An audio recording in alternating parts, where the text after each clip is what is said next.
Hi అండి, అందరికీ నమస్కారం. ఈరోజు మనం తెలుసుకోబోయే కథ పేరు అమ్మ ఎంతో మీరు. అంటే ఈ కథని రచించిన వారు డాక్టర్ మజ్జి భారతి గారు. ఇక కథలోకి వెళ్ళబోయే ముందు మీరు కనుక ఈ ఛానల్ని ఫస్ట్ టైం చూసినట్టయితే ప్లీజ్ లైక్ చేసి, షేర్ చేసి, సబ్స్క్రైబ్ చేయండి అండ్ కామెంట్ కూడా చేయండి. ఇక కథలోకి వెళ్దామా.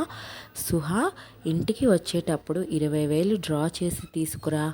భర్త శ్రీహర్ష మాటలకు కళ్ళెత్తి చూసింది సుహాసిని. విషయం ఏమిటి అన్నట్లు కళ్ళతోనే మాట్లాడుతున్నారు అందరూ సుహాసినిని చూసి. అదే ఈ నెల ఖర్చులు వదినకు ఇవ్వాలి అన్నాడు మాటలు తడుముకుంటూ. అర్థం కానట్లు చూస్తున్న సుహాసినితో, పెళ్ళికి ముందు ఒక్కడినే కదా 20,000 ఇచ్చేవాడిని ఖర్చులకు. ఇప్పుడు నువ్వున్నావు కదా, పెళ్ళికి నా జీతం అంతా ఖర్చయిపోయింది. వచ్చే నెల నిన్నడగను, నా జీతంలోనే అడ్జస్ట్ చేసుకుంటాను. సుహాసిని అడగకుండానే సంజాయిషి ఇచ్చుకున్నాడు శ్రీహర్ష.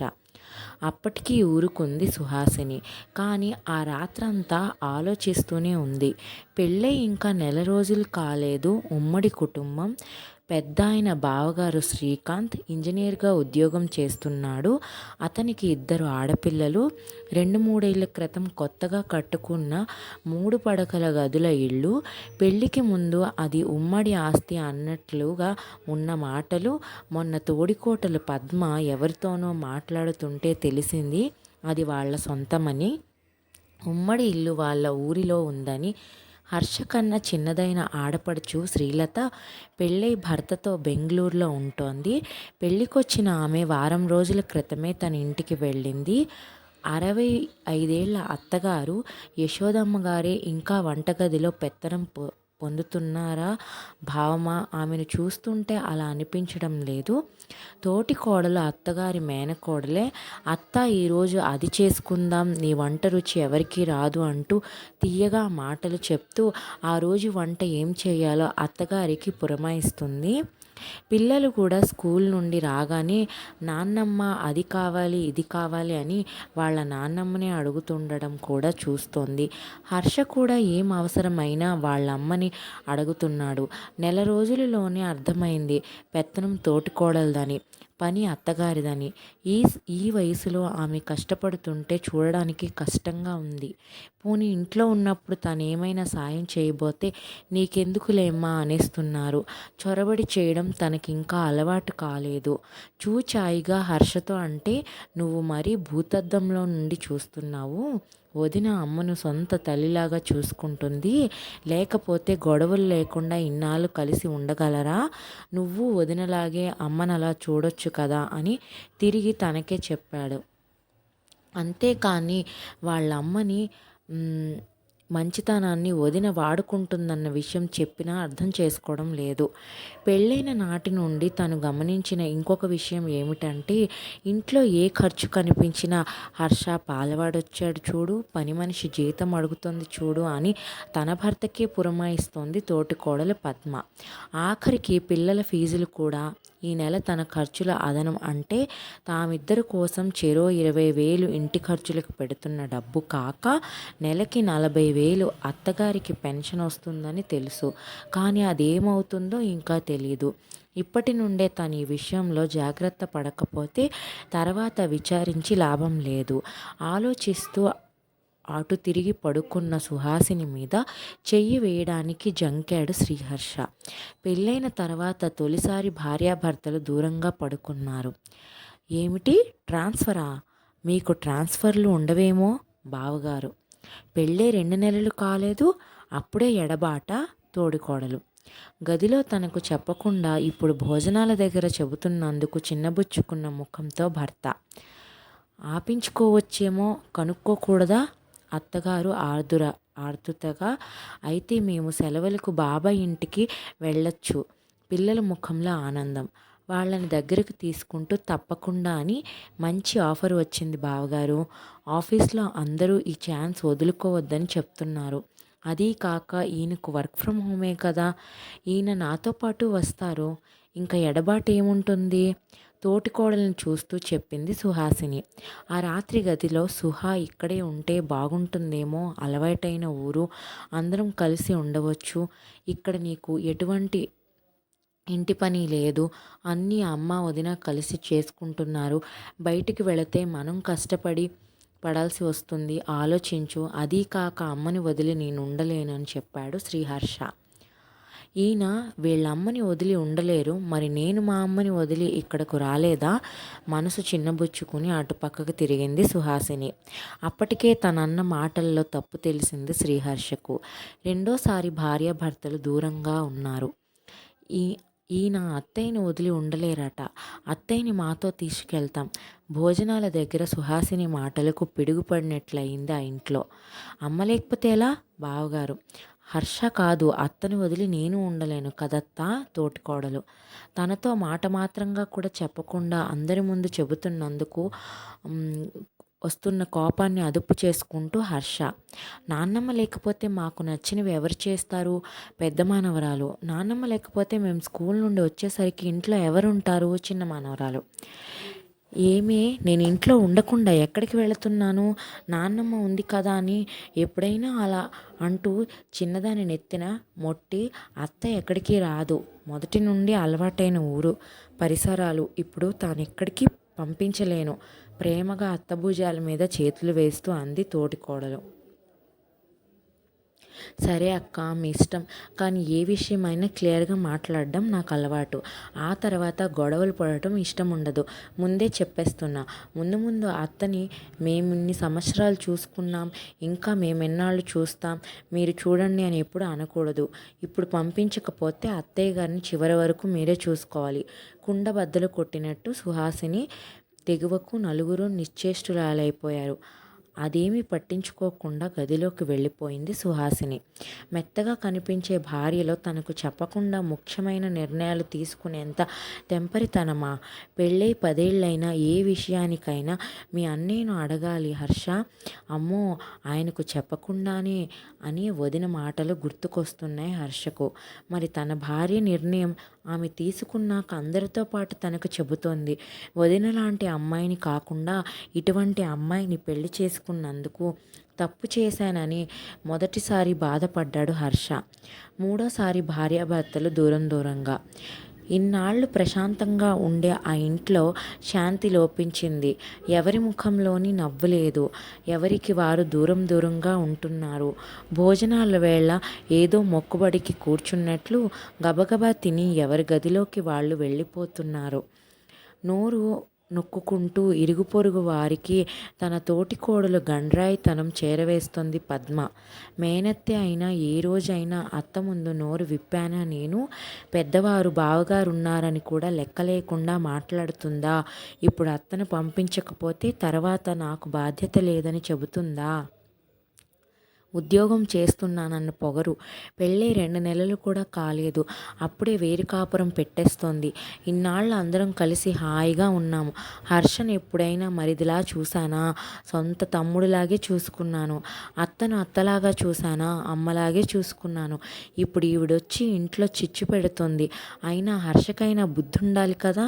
నోరు ముయ్యి అని పెళ్ళానికి చెప్పుకోలేడా? నువ్వు పోతే పో, నేను రానని గట్టిగా చెప్పలేడా? అంటూ అడగని వారికి అడిగిన వారికి చెబుతోంది పద్మ.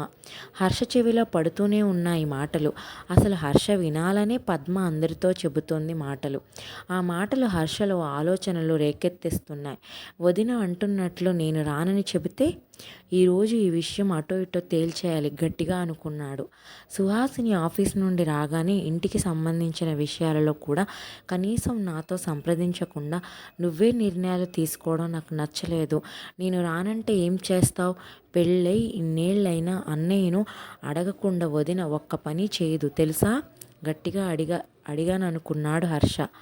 ఈ ఇంట్లో ఉండటానికి డబ్బులిమ్మని మీ అన్నయ్య గారు కూడా ఇన్ని సంవత్సరాలలో ఏ ఒక్కరోజైనా మీ వదినని అడిగి ఉండరు తెలుసా? అంతే గట్టిగా సమాధానం వచ్చింది. డబ్బులు అడిగి చాలా పెద్ద తప్పు చేశావు, అంతరాత్మ హెచ్చరించింది హర్షను. అత్తను వాళ్లతో పంపిస్తే ఉపయోగం ఏమిటి, పంపించకపోతే ఏమిటి అన్న విషయం గదిలో తీవ్రంగా ఆలోచిస్తోంది పద్మ. హర్షలాగా కాదు సుహాసిని, ఏ విషయమైనా తెగేదాకా లాగుతుందన్న సత్యం అర్థమవుతోంది. ఇప్పుడు పంపించకపోతే రేపెప్పుడో అత్త మంచాన పడితే మాది బాధ్యత కాదని ఇప్పుడు చెప్పేసింది. పోనీ అత్తను పంపించేద్దామంటే అమ్మో అన్ని పనులు తానే చేసుకోవాలి. పంపించకపోతే ఎల్లకాలం అత్త ఇలాగే ఉంటుందన్న గ్యారెంటీ లేదు. మీద పడే వయసు. ఏ రోజు ఎలా ఉంటుందో, ముసలితనంలో ఏ జబ్బులు వస్తాయో, వాటికి ఎంత ఖర్చు అవుతుందో, ఖర్చు విషయం పక్కన పెడితే చాకరీ ఎవరు చేస్తారు? అమ్మో వద్దులే, ఆవిడను ఉంచుకోవడం ఎందుకు, కాలు చెయ్యో పడిపోయాక ఆవిడ కింద చాకరీ చేయడం ఎందుకు, పంపించేస్తాను, చివరి వరకు ఆవిడ బాధ్యత మీదే అని గట్టిగా చెప్పి మరీ పంపిస్తాను నిర్ణయించుకుంది పద్మ. యశోదమ్మ చిన్న కోడలితో వెళ్ళాలన్న నిర్ణయం జరిగిపోయింది.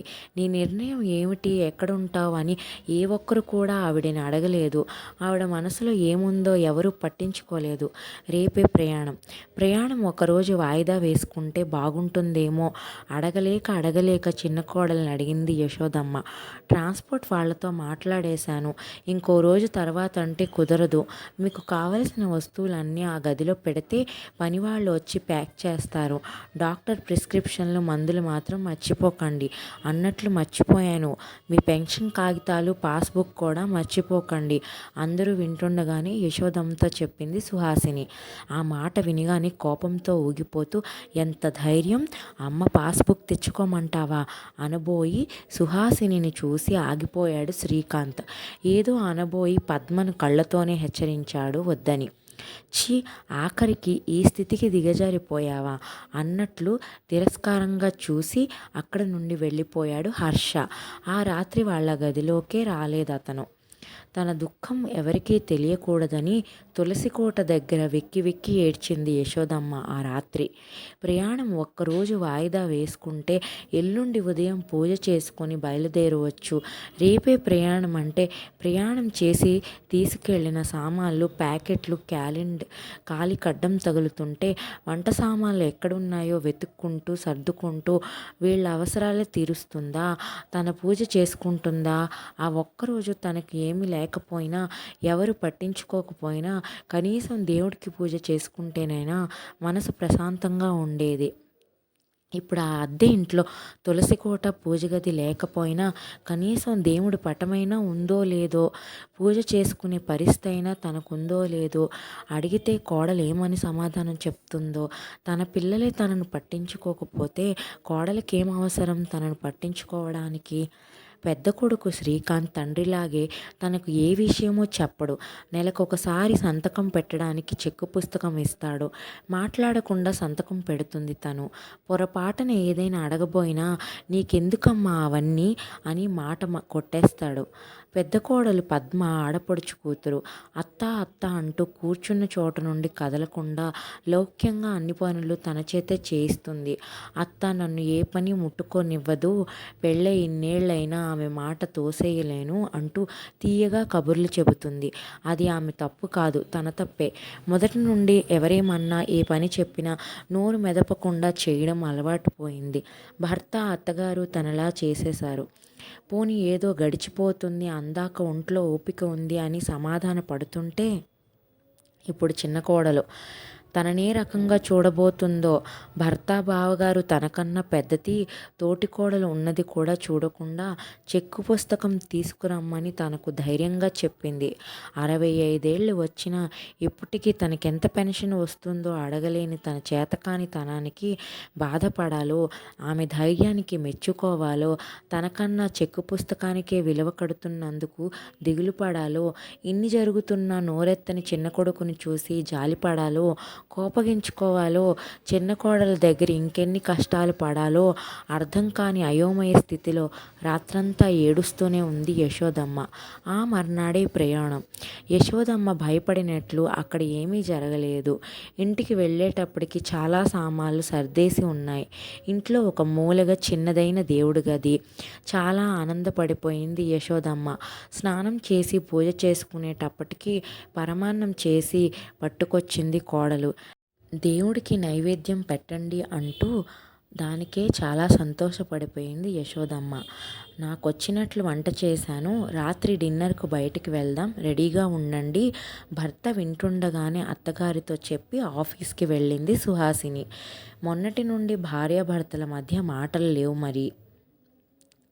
వెయిటర్ కేక్ తెస్తుంటే ఎవరో అదృష్టవంతులు అందరి మధ్య పుట్టినరోజు జరుపుకోగలుగుతున్నారు అనుకుంటూ చిన్ననాటి సంగతులు గుర్తుకొచ్చి తనకా అదృష్టం లేనందుకు యశోదమ్మ మనసు బాధపడింది. నాన్నగారు ఉన్నప్పుడు తన పుట్టినరోజు కూడా ఎంతో వైభవంగా చేసేవారు. లేక లేక పుట్టిన ఒక్కతే కూతురు, లక్షల ఆస్తి, వైభవంగా చేయకేమి ఊరందరికీ భోజనాలు పెట్టించేవారు. ఆయన వెళ్ళిపోయారంతే. తన జీవితంలో సంతోషమే మాయమైపోయింది.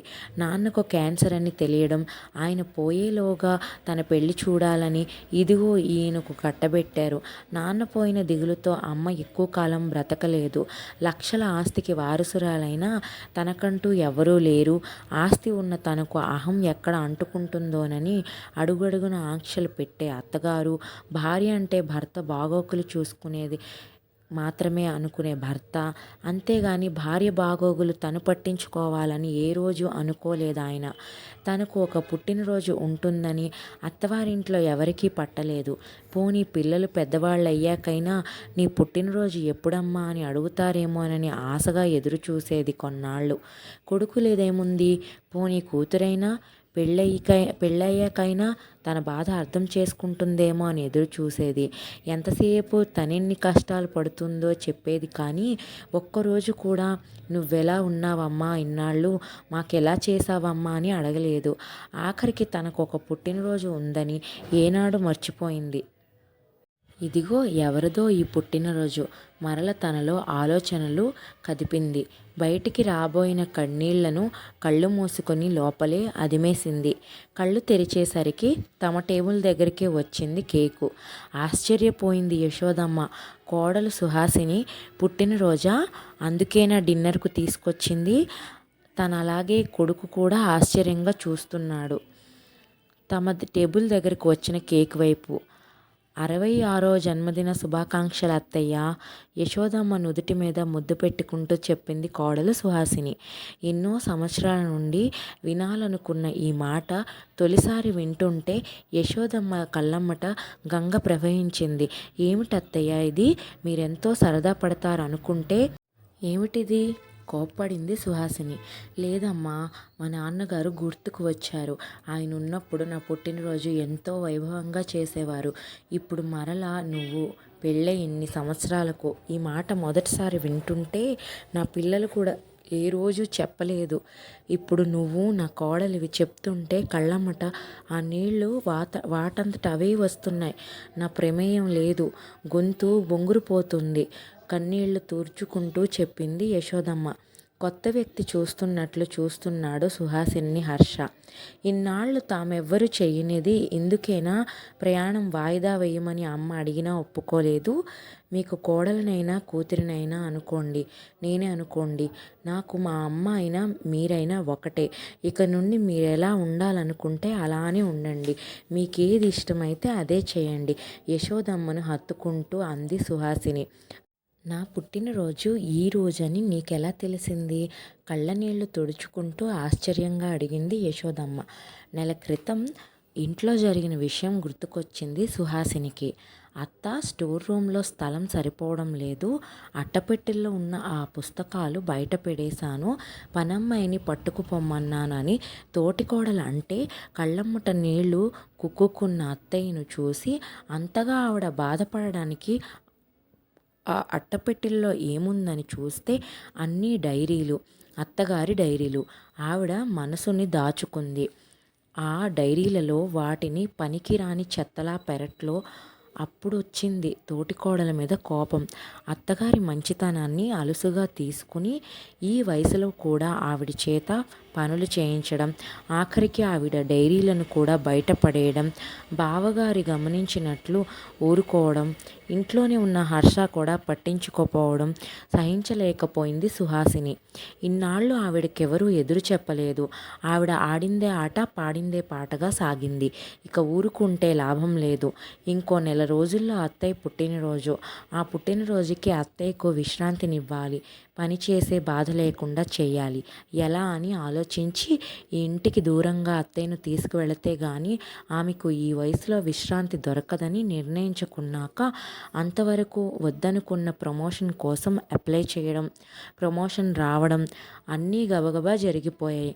అంతే, నెల రోజుల్లో ఇక్కడున్నారు. ఆలోచనలలో మునిగిపోయిన సుహాసినిని చూసి, ఎలా తెలుసుకున్నావమ్మా? మృదువుగా అడిగింది యశోదమ్మ. బదులుగా హ్యాండ్ బ్యాగ్లో నుండి తీసిన పుస్తకం ఆవిడ చేతిలో పెట్టింది సుహాసిని. ఇది ఇది నా డైరీ, నీకెలా వచ్చింది? కన్నీళ్లు కట్టలు తెంచుకున్నాయి. వణుకుతున్న కంఠంతో అడిగిందామె. అమ్మకు డైరీ రాసే అలవాటుందా? మొదటిసారి వింటున్నాడు హర్ష. ఇదే కాదు, అన్నీ ఉన్నాయి. మీ రూమ్లో సర్దించాను. సుహాసినిని గట్టిగా హత్తుకొని, ఇన్నాళ్లకు మా అమ్మా నాన్నల తర్వాత నన్ను పట్టించుకునే వ్యక్తి నా కోడలి రూపంలో వచ్చినందుకు నాకు చాలా ఆనందంగా ఉందమ్మా. పెద్ద కోడల్లాగే నువ్వు నన్ను వాడుకోవాలనుకుంటున్నావు అనుకున్నాను. నిన్ను అర్థం చేసుకోలేనందుకు నన్ను క్షమించమ్మా అంది యశోదమ్మ. మా అమ్మనైతే అలాగే వదిలేస్తానా? నాకు మా అమ్మ ఎంతో, మీరు అంతే అత్తయ్య అన్న సుహాసిని మాటలు హర్షలో ఆలోచనలు రేకెత్తించాయి. వదినని చూడు, అమ్మనెంత బాగా చూసుకుంటుందో. అత్త అని వెనకేసుకు తిరుగుతుంది, చనువుగా ఉంది. అది చేసిపెట్టు, ఇది చేసిపెట్టు అని అమ్మకే వంటగది పెత్తనం అప్పజెప్పిందని ఒకసారి అంటే, మీ వదినలాగా మీ అమ్మని నేను చూడలేనండి అన్న సుహాసిని మాటలకు చాలా కోపం వచ్చిందప్పుడు. చదువుకున్నందుకు గర్వం అనుకున్నాడు. ఇప్పుడు తెలిసింది ఆ మాటకు అర్థం. అమ్మలా చూసుకోవడం అంటే తీయగా మాటలు చెప్పడం కాదు, మనసుని అర్థం చేసుకోవాలని, చెప్పకుండానే వాళ్ళ అవసరాలు ఏమిటో గ్రహించాలని. మొదటిసారి తన మీద తనకే చాలా కోపం వచ్చింది హర్షకు. తల్లి చేతులు పట్టుకున్నాడు. క్షమించమ్మా అంటూ ఆప్యాయంగా అతన్ని హత్తుకుంది యశోదమ్మ. మా అమ్మైనా మీరైనా ఒకటే అన్నావు. మా అమ్మతో కానీ మేమెవ్వరూ మా అమ్మను అమ్మలాగా చూసుకోలేకపోయాం. అమ్మని ఎలా చూసుకోవాలో ఇక నుండి నీ దగ్గర నేర్చుకుంటాను సుహాసిని వైపు తిరిగి చెప్పాడు హర్ష. Okay agreed. ఇప్పుడు మన అమ్మ పుట్టినరోజు పండుగ చేద్దాం రండి నవ్వుతూ అన్న సుహాసిని అనుసరించాడు హర్ష.